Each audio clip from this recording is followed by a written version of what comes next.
Assalamualaikum warahmatullahi wabarakatuh. Halo adik-adik semuanya, bagaimana kabarnya hari ini? Hari ini kita akan belajar tentang materi kelas 3. Tetapi sebelum kita lanjut, alangkah baiknya kita buka pembelajaran kita pada pagi hari ini dengan bacaan basmalah bersama-sama. Bismillahirrahmanirrahim. Semoga dengan bacaan basmalah tadi, ilmu yang akan kita peroleh akan bermanfaat untuk kita semua dan juga berguna untuk kita semua.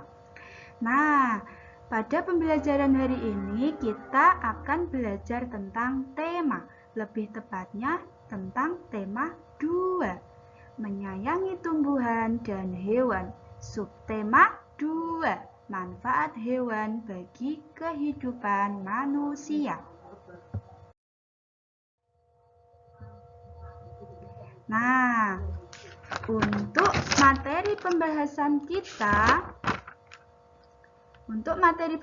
kita hari ini ada 1 tentang pengertian dongeng. Yang kedua tentang unsur-unsur dongeng. Yang ketiga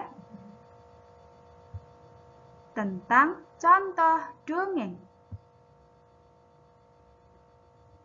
Dan yang keempat tentang contoh-contoh soal terkait dengan dongeng.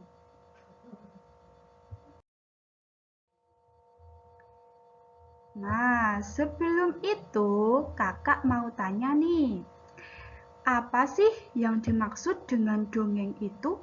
Kira-kira siapa yang tahu ya? Iya, dongeng merupakan suatu cerita khayalan atau cerita yang tidak benar-benar terjadi. Pada umumnya, dongeng memiliki sifat menghibur dan juga mengandung nilai pendidikan. Dongeng sendiri dikarang dan juga diceritakan kembali secara berulang-ulang oleh orang ke orang. Biasanya cerita dongeng diambil atau terinspirasi dari suatu peristiwa. Biasanya dongeng itu bersifat fabel atau tidak benar-benar terjadi. Selanjutnya, kita akan mempelajari materi yang kedua tentang unsur-unsur dongeng. Unsur dongeng yang pertama ada tema. Tema itu merupakan gagasan atau ide utama dari sebuah dongeng atau cerita.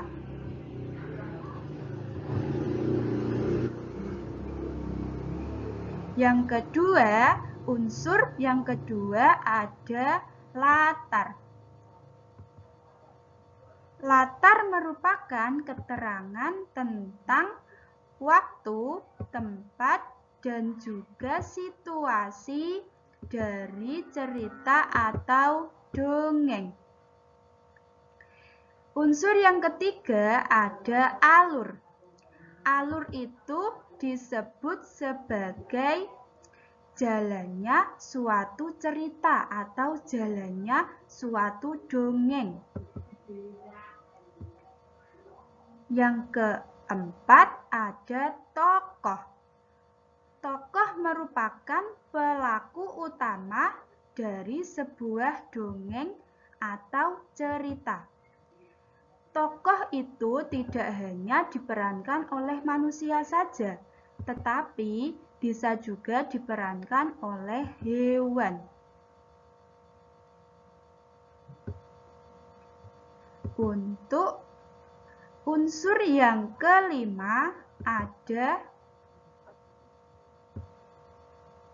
sudut pandang. Sudut pandang merupakan cara menempatkan diri si pelaku atau si pengarang cerita atau dongeng. Dan unsur yang keenam atau yang terakhir ada amanat.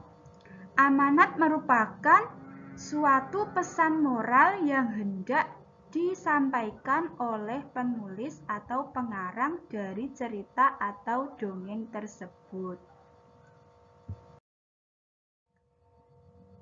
Nah, materi pembahasan kita yang selanjutnya atau yang ketiga tentang contoh dongeng.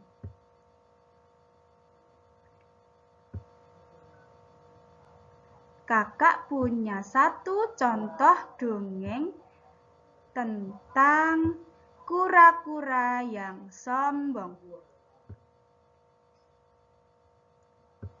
Kita baca dongeng ini bersama-sama ya. Kita baca dulu. Kura-kura yang sombong. Seekor kura-kura merasa dirinya lebih pantas terbang dibanding berenang dan jengkel karena tempurungnya yang berat. Dia pun selalu kesal ketika melihat burung-burung yang terbang bebas di langit. Suatu hari, kura-kura memaksa seekor angsa untuk membantunya terbang. Dan si angsa pun mengusulkan kepada kura-kura untuk berpegangan pada sebatang kayu. Batang kayu tersebut kemudian diangkat oleh angsa dan dibawa terbang. Sayangnya, genggaman tangan kura-kura melemah dan dia pun jatuh dengan keras. Untungnya, kura-kura selamat karena keberadaan tempurung yang paling dia benci. Jadi, satu contoh dongeng dari kakak ya. Untuk yang selanjutnya, pembahasan yang keempat tentang contoh-contoh soal.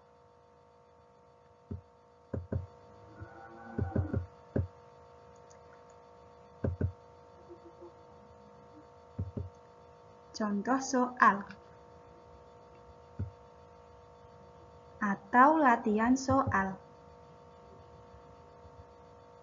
Nah, untuk contoh soal ini bisa dikerjakan di rumah masing-masing ya. Minggu depan kalau kita ketemu lagi, kita bahas bersama-sama. Bisa difahami? Iya, terima kasih. Nah, kakak kira cukup pembelajaran kita pada hari ini. Sebelum kita tutup pertemuan kita pada hari ini, kita tutup dengan bacaan hamdalah bersama-sama ya. Alhamdulillahirabbil alamin.